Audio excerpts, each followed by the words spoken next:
Bom, a espectrofotometria, né, ela vai medir a quantidade de luz que é absorvida ou que é emitida, né, ou transmitida por uma espécie química, por um analito, por um composto que eu estou analisando.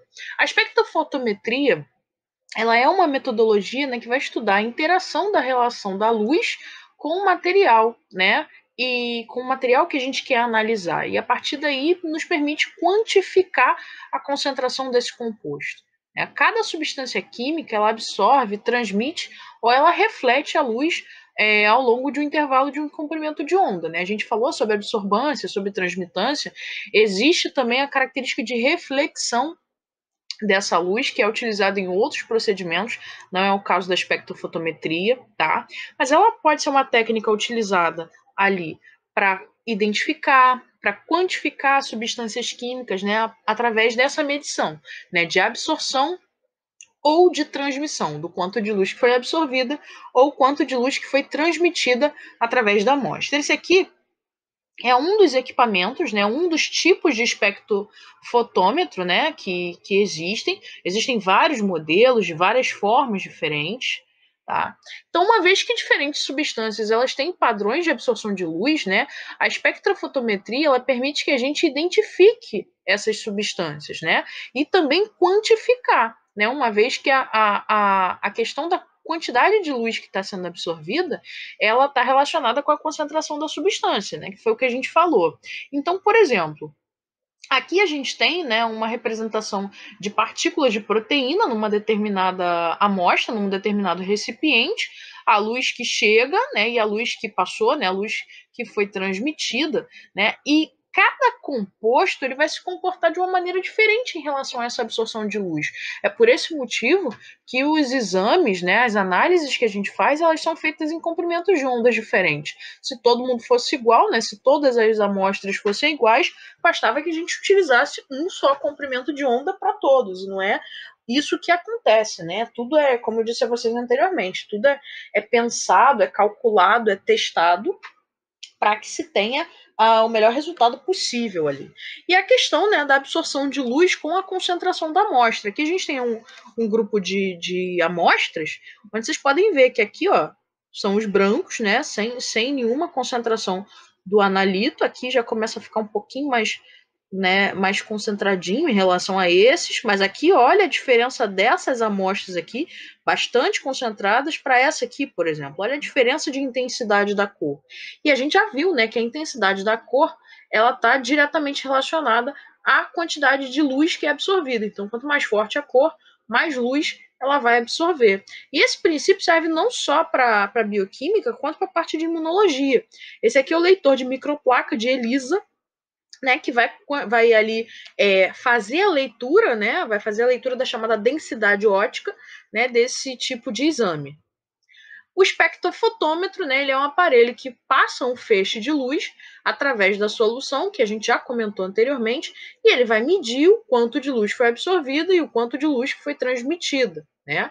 E esse equipamento ele tem um prisma no interior. A gente já falou também do prisma, né, quando a gente falou de Newton.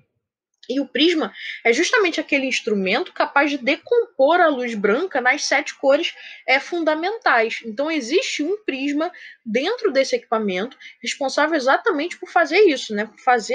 Por desmembrar a luz branca nessas 7 cores, tá? E para se obter informação, né, sobre a absorção de uma amostra, ela é inserida no chamado caminho óptico desse aparelho. Então, eu tenho um recipiente que eu insiro no caminho óptico e aí eu jogo uma luz em cima dessa amostra, num comprimento de onda adequado, e vou quantificar o quanto de luz passou ou o quanto de luz ficou nessa amostra. A espectrofotometria, então, pode ser conceituada como um procedimento analítico através do qual se determina a concentração de espécies químicas mediante a absorção de energia radiante, ou seja, mediante a absorção da luz. Então, a gente vai usar a luz para quantificar a concentração de um determinado analito em uma amostra.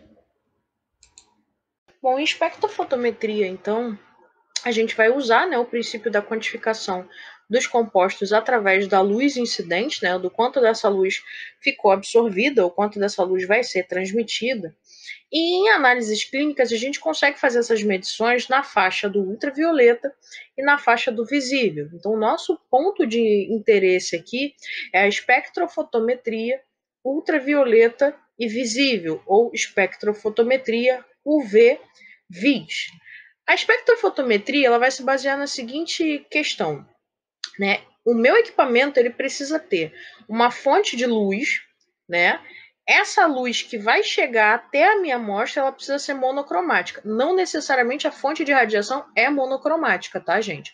Mas a luz que chega até a amostra, sim. O que vai bater lá na minha amostra para analisar a solução que eu tenho tem que ser de um comprimento de onda só, uma cor só. Vai incidir nessa solução contendo o meu analito, né? Então, o analito é a substância que eu estou analisando, né? O composto que eu estou dosando, o composto que eu estou quantificando. Né? Então, se eu estou dosando colesterol, o meu analito é o colesterol. Se eu estou dosando albumina, o meu analito é a albumina, né? Depende da amostra que eu estou utilizando. Preciso ter um ponto para detecção, né, dessa luz que passou ou que ficou e traduzir isso em informação, né? Trazer essa análise no final das contas para eu poder traduzir isso em um resultado, né, e gerar um laudo a respeito daquilo que eu estou dosando.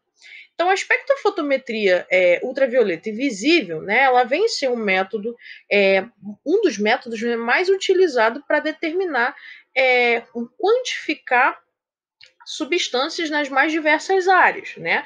E a análises clínicas não fica fora dessa característica, não fica fora desse padrão.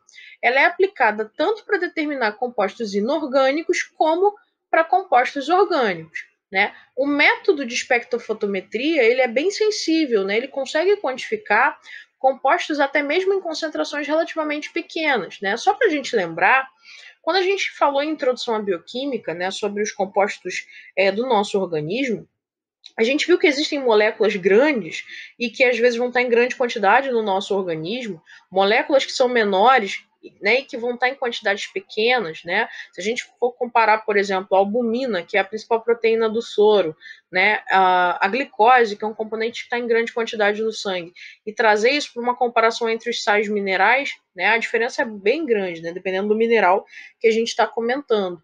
Então, essa metodologia ela é sensível bastante para detectar alguns compostos, mesmo em concentrações bem pequenas, né? E consegue quantificar mesmo nessas concentrações.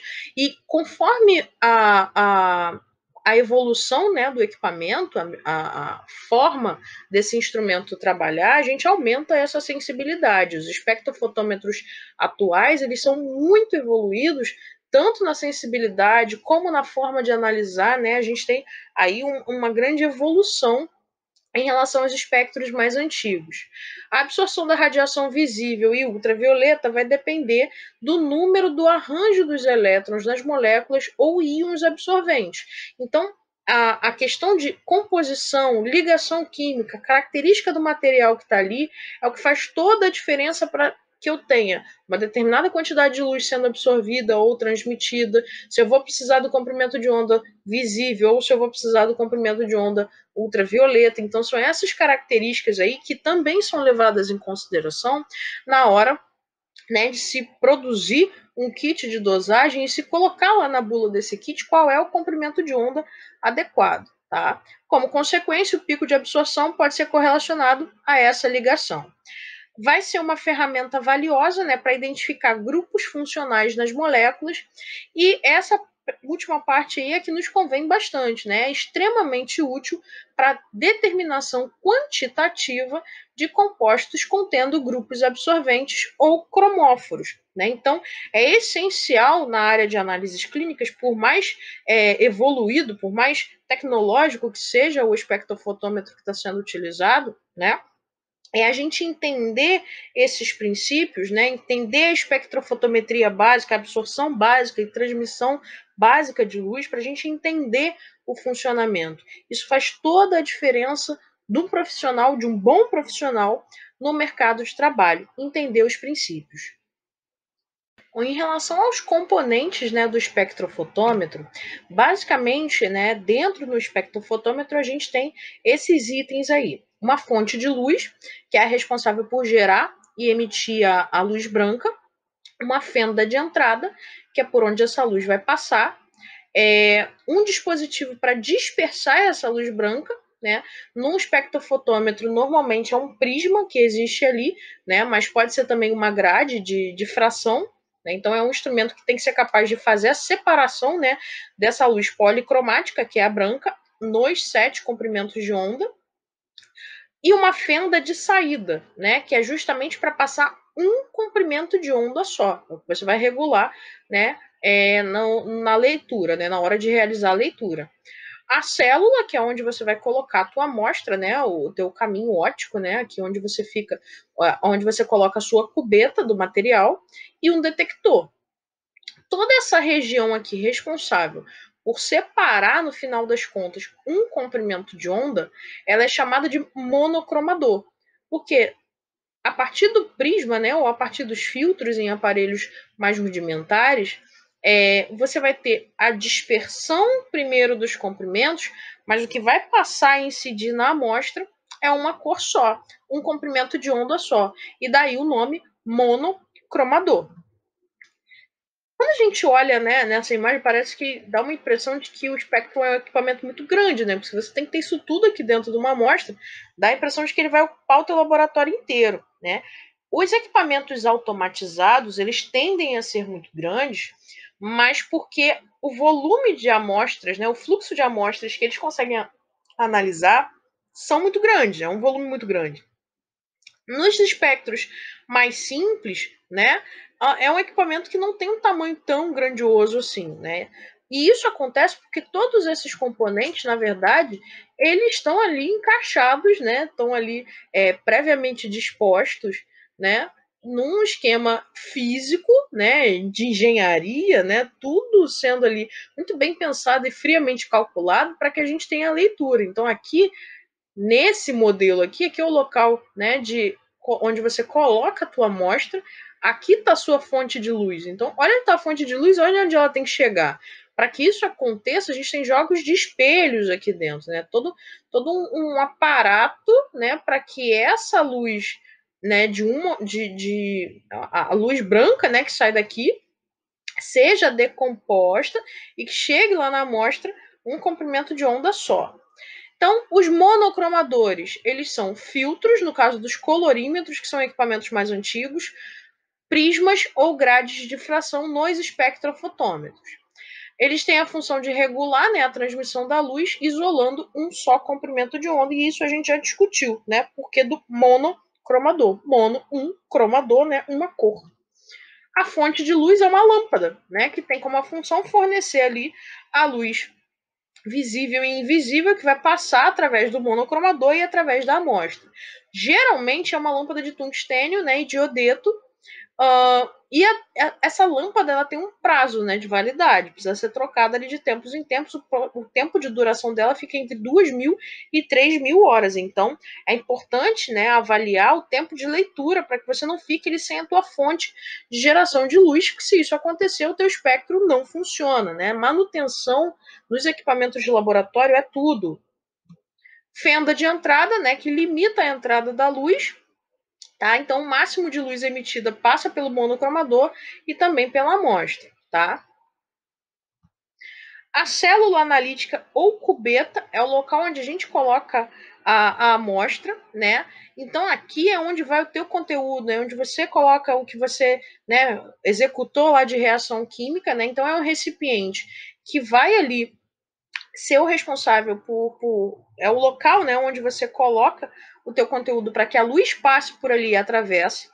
Ela tem que ser o mais translúcida possível para evitar interferência, porque qualquer desvio aqui vai te dar um erro de leitura. Um arranhão, uma sujeira, vai causar um erro de leitura, porque como a gente fala em luz, né, quanto mais rabiscada, suja, né, ou alguma coisa que interfira ali, interfere na passagem da luz, interfere na absorção, interfere na transmissão também.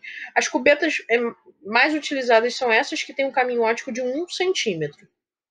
Então, como falávamos, né, a respeito das cubetas, né, elas podem ser feitas, na verdade, de materiais diferentes. Né, elas podem ser de vidro, de quartzo, ou até mesmo cubetas descartáveis, né, e esses materiais vão ter uma certa interferência dependendo do tipo de comprimento de onda que a gente vai estar utilizando, tá? E mais uma vez, né, atento à questão de que as cubetas têm que estar o mais limpas possíveis, né? Não podem estar arranhadas, não podem estar manchadas, não podem ter sujeira, senão você tem um desvio e aí acontece erro, né? Na lei de Lambert-B, você não consegue ter absorvância correta ou transmitância da forma correta e por isso você tem um erro de leitura. As cubetas de vidro, né, elas são mais utilizadas para comprimento de ondas no visível e a de quartzo, né, tende a ser utilizado ali na luz ultravioleta com comprimentos de onda já abaixo dos 340 nanômetros. As descartáveis, né, são muitas vezes utilizadas em ensaios mais rápidos, onde a velocidade é muito mais importante do que a exatidão, né? Você identificar com rapidez, mas não precisa de uma precisão tão grande. Mas, né, como o próprio nome já diz, ela já é descartável e precisa ser usada, só pode ser utilizada uma vez. A forma dessas cubetas ela é variável, né? Ela pode ser maior, menor. Tem essas cubetas aqui que fazem essa curvatura aqui embaixo. Existem cubetas com caminho óptico um pouco maior, algumas que vão ser arredondadas. Então, assim, o formato é muito diferenciado. Agora, em relação ao material, vocês podem estar se perguntando, poxa, mas se a de quartzo ela consegue ser utilizada na radiação ultravioleta também, por que já não compra logo tudo de quartzo? Né? Que aí fica um padrão ali. Por conta do valor, realmente, né? Primeiro que se a gente pensar, né, você vai usar ali uma cubeta de vidro, ela é relativamente mais fácil de você quebrar, né? A descartável, né, como o próprio nome já diz, você vai usar uma vez só e acabou.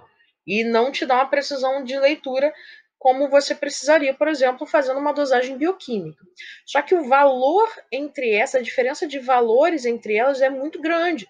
Então você pode chegar, por exemplo, a cerca de 50, 60 reais numa cubeta de vidro para mais de 300 numa cubeta de quartzo. Então é um valor muito alto, né? E o material de laboratório você não tem um só.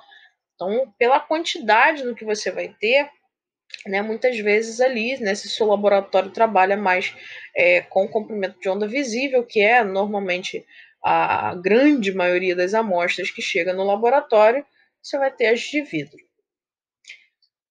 Como a gente já falou, o espectro ele vai ser muito sensível, né, a qualquer interferência e qualquer uma dessas interferências ela vai mostrar um resultado errado. E mesmo na hora de fazer a limpeza das cubetas, né, tem que ser feita de uma forma correta, né? Não posso usar qualquer tipo de material, não posso usar material que vá deixar o vidro ou o quartzo fosco, né? E aí já existem alguns kits mesmo de limpeza para cubeta, né? Das próprias fabricantes dos kits reagentes, né? Não precisa necessariamente comprar o kit, né, de limpeza específico, mas é você saber que você não pode usar qualquer material na hora de fazer a limpeza. Você não vai poder ficar ali esfregando, por exemplo, com escova, que você vai arranhar, e isso vai te dar um erro de leitura na tua análise. O galvanômetro, né, é um medidor de intensidade de baixa corrente, né, quando a luz chega até a célula fotoelétrica, o ímã que tem no galvanômetro, né, faz com que o seu campo elétrico se altere e move o ponteirinho. Né? Quanto menos luz chega à célula, maior a absorvância e maior a concentração da solução. Então, menos luz chegando, né, significa dizer que mais luz foi absorvida pela amostra. Então, aqui, mais uma vez, o esquema, né, a fonte de luz, a luz, né, sendo dispersa, e aqui um monocromador, né, chegando a um comprimento de onda só, ali em cima da cubeta, e a detecção. Muita atenção, gente, nesses esquemas. Muitas provas de concurso, né, às vezes gostam de colocar esses esquemas por imagem, né? E aí, uma coisa que a gente tem que observar são os componentes, né? A fonte de luz, né, a fenda de entrada, aqui está com o nome de lente, mas é a fenda, o monocromador, que nesse caso aqui é o prisma, né? O comprimento de onda, né, de uma cor só chegando à amostra, a célula, né, ou cubeta, e o detector, e aqui existe um mostrador digital para fazer a quantificação. Sempre que tiver esse prisma aqui sendo representado, a gente está representando em esquema o espectrofotômetro. Para determinar as concentrações, né, dos compostos, né, das amostras que a gente está querendo analisar, pela metodologia de espectrofotometria, a gente vai comparar a absorvância da amostra com a absorvância da solução padrão. né, na qual a gente já tem e já sabe a concentração do soluto. Então, é aquilo que a gente falou lá em colorimetria, né? O princípio da espectrofotometria é você incidir uma luz em cima da tua amostra, quantificar, né? Seja quanto de luz ficou ou quanto de luz passou. Mas, para que você tenha o resultado final disso, você vai comparar, né, os valores entre a tua amostra, ou entre as suas amostras, né? Lembrando que na rotina de laboratório você não vai fazer um exame só, você vai rodar ali várias amostras com uma solução padrão, tá? Em geral, é utilizada uma solução padrão com diferentes concentrações, né, ou padrões de referência, que tem lá a sua absorbância determinada. Então, existe uma solução padrão no kit, ali com a concentração conhecida, você faz o preparo, né, dessa tubo padrão, faz a leitura no espectrofotômetro, anota essa leitura e esse valor de absorbância desse kit vai ser a tua referência para comparar com o resultado das suas amostras, né? E comparar no sentido não é só eu olhar e saber que eu tenho mais ou que eu tenho menos. É comparar matematicamente, né? Você extrapola isso através de um cálculo matemático para você chegar ao valor de concentração final, tá? Esses padrões então, são preparados, né, diluindo-se a solução padrão na proporção desejada para a obtenção das concentrações desejadas. Existe nas bulas, né, dos exames, e aí eu vou estar sempre batendo nessa tecla da importância da gente ler bula, não só em bioquímica, mas em qualquer setor, né, que você tenha exames, né, você saber a concentração adequada, o que esperar, até mesmo para você avaliar a validade, né, do kit que você está utilizando. Né? O kit ele é um produto como qualquer outro. Existem kits que às vezes vêm com erros, né? Claro que não são muitos. Mas se o kit está errado, né? Se diz lá no kit que você tem que executar uma reação seguindo aqueles passos e encontrar no final das contas uma cor vermelha e você encontra um azul, né? Esse é só um exemplo, tá, gente? Alguma coisa está errada. Ou você executou errado, ou o kit está ruim. Se você seguiu aquele passo a passo. Vamos dizer que você repete esse passo e continua achando uma cor errada, então tem alguma coisa errada nesse kit, né? Então, é prestar bastante atenção, né, nos parâmetros que você vai analisar. Então, aqui, a gente já viu essa imagem anteriormente, mas mostra aqui as diferenças de concentrações, né? Então, fazer as comparações de absorbância entre todas essas amostras aqui, né, faz com que a gente consiga chegar às concentrações das amostras dos pacientes que a gente vai liberar os laudos. Tá? Algumas aplicações, né, da espectrofotometria no laboratório de análises, né, determinação dos lipídios totais, determinação de colesterol, determinação de proteínas totais pelo método biureto, determinação de creatinina pelo método Jaffe, determinação de ureia, mas tantos outros dos quais a gente comentou, né? Então, a espectrofotometria ela vai ser essencial em todo o perfil, né, dos exames bioquímicos de rotina básica de laboratório, né? Glicose, lipídios, função renal, hepatograma, proteínas, né? E a função renal entra, ou as proteínas entram aí na função renal também. Lembrando que dosagem de proteína não é exclusiva de função renal, mas serve para avaliar. Né? Então, a importância da gama de exames que são realizados pelo setor de bioquímica e que muitas pessoas ainda confundem como sendo hematologia, né? Vou bater nessa tecla mais uma vez. Setor de hematologia vai ser responsável ali por fazer as lâminas, fazer um hemograma, e o hemograma completo ele só vai avaliar células e fatores que estão relacionados às células, né? Glóbulos vermelhos, glóbulos brancos e as plaquetas que não são células, não são fragmentos, mas estão ali no hemograma também. Glicose, colesterol, lipídio, nada disso faz parte do hemograma. Isso é setor de bioquímica, dosado no setor de bioquímica por um aspecto que é biofísico. Né? Olha que bacana, né? A gente, ó, como os princípios se interligam aí, né? A gente tem um componente sanguíneo sendo dosado por um método biofísico. Bom, pessoal, então a gente assiste agora um vídeo que vai mostrar o funcionamento de um espectro, né, como que ele é no seu interior, discutindo todas essas partes que a gente abordou, tá? O vídeo foi publicado no canal do Marcos Mendes aqui no YouTube, mas ele originalmente é do RSC, Advances in Chemical Science, né, que fala sobre a parte de técnicas instrumentais nas dosagens, né, de espectrofotometria dentro do laboratório. O vídeo originalmente ele está em inglês, então vocês vão estar assistindo aí o vídeo, né, e eu vou estar narrando o áudio, que tem as legendas também que estão passando. Então, esse é um dos tipos de espectro que existe no laboratório, né? Lembrando que a gente chama de UV-Vis, né? Porque a gente está considerando tanto a parte visível quanto a parte de radiação ultravioleta. O espectro ele é produzido quando as moléculas ou átomos, né, se movem num nível de energia menor para um nível maior de energia, como a gente já discutiu na aula também. A energia absorvida é igual ao intervalo entre esses dois níveis.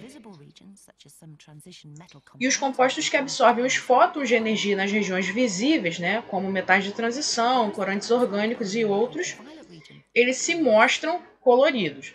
Os que só absorvem na faixa do ultravioleta não possuem cor. Dentro de um espectrofotômetro, existem normalmente duas fontes de luz, uma fonte de luz visível e uma fonte ultravioleta.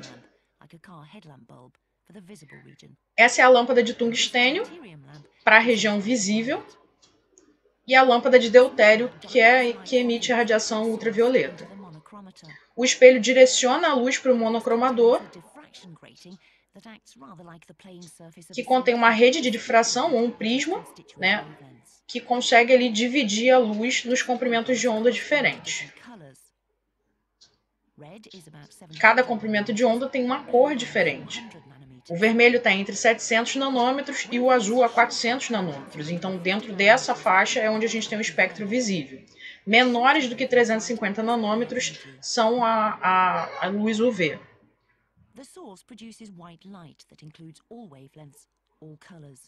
A fonte produz luz branca, que contém todos os comprimentos de onda, então ela é uma radiação, uma luz policromática. E esse instrumento escaneia através da amostra usando diferentes comprimentos de onda em sequência. E ele faz isso pela rede de difração ou pelo prisma. Só um comprimento de onda passa pelo modulador, onde tem espelhos, e a luz é dividida. E um deles passa pelo local onde a célula está, né, onde a gente coloca a cubeta.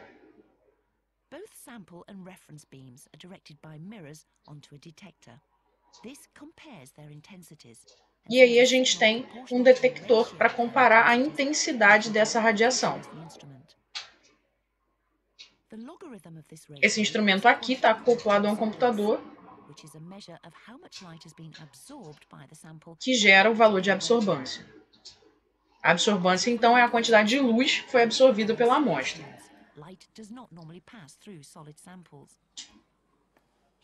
Normalmente a gente trabalha com soluções, porque a gente não consegue fazer uma boa medição com sólidos.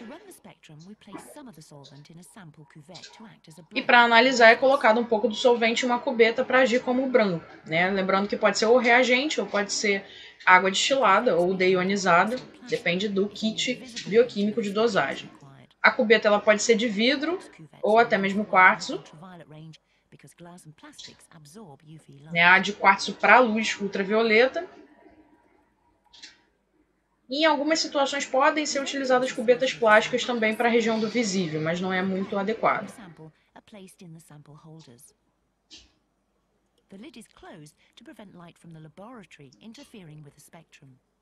A tampa é fechada para que não tenha interferência da luz do laboratório com a luz que está dentro do aparelho.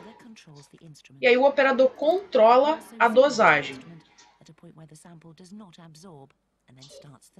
fazendo, né, zerando ali o equipamento para começar a leitura.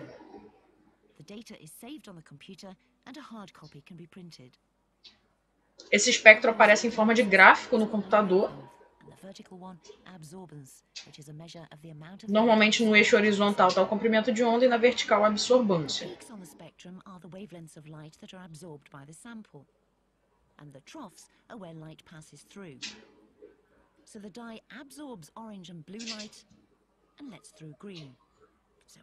Nesse caso aqui, a amostra está absorvendo a luz laranja e o azul, deixando passar a verde. Por isso, a cor que aparece é a cor verde, sendo a cor complementar.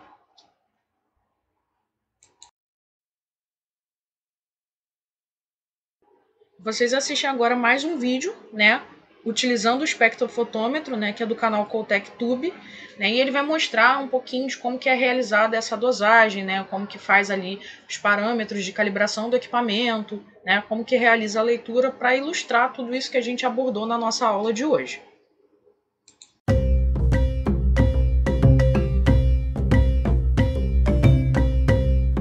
Tá gravando?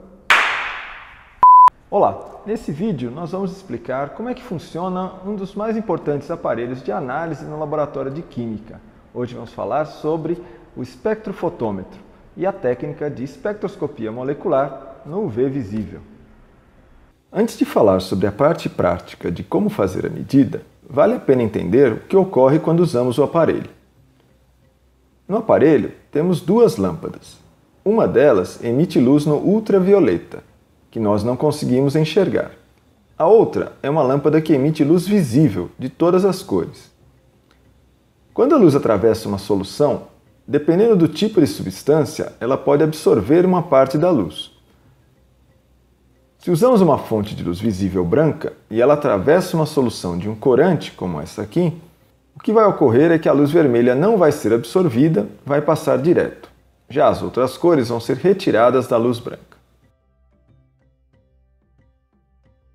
O aparelho possui um sistema óptico que separa a luz branca em seus componentes. Esse sistema faz com que apenas uma cor atravesse a amostra de cada vez. Vamos fazer o aparelho fazer uma medida por todo o espectro visível e poderemos ver as cores passando aqui projetadas nesse papel branco. Para colocar as amostras no aparelho, são utilizadas cubetas, que são esses pequenos recipientes que podem ser de vidro, quartzo ou plástico, de acordo com o comprimento de onda que vai ser usado na análise. Normalmente usamos cubetas de 10 mm de largura, de 1 cm. As cubetas devem ser seguradas apenas pelos seus lados foscos e devem ser preenchidas com a amostra até a altura atingida pelo feixe de luz do aparelho. E é importante lembrar que elas devem ser colocadas deste modo no aparelho, com os lados transparentes voltados para a direção do feixe. Antes de fazermos a medida, precisamos ajustar o aparelho para que ele desconte qualquer absorção de luz proveniente da cubeta ou do solvente utilizado.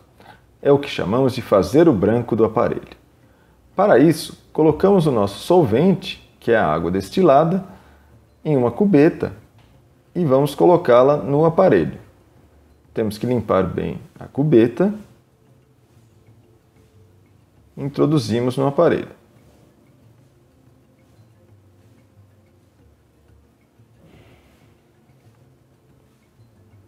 No computador, nós mandamos o aparelho varrer todos os comprimentos de onda.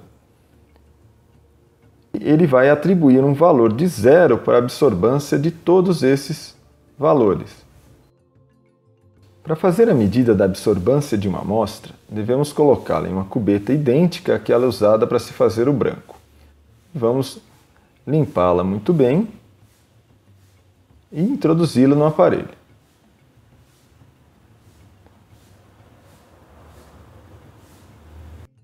No computador, vamos pedir para ele fazer uma varredura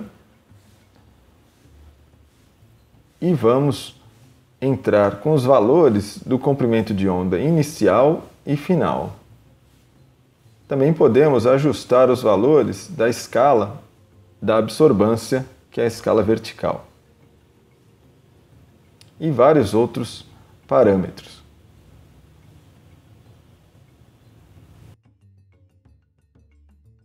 O aparelho vai medir a absorbância em cada comprimento de onda, gerando um gráfico que chamamos de um espectro de absorção.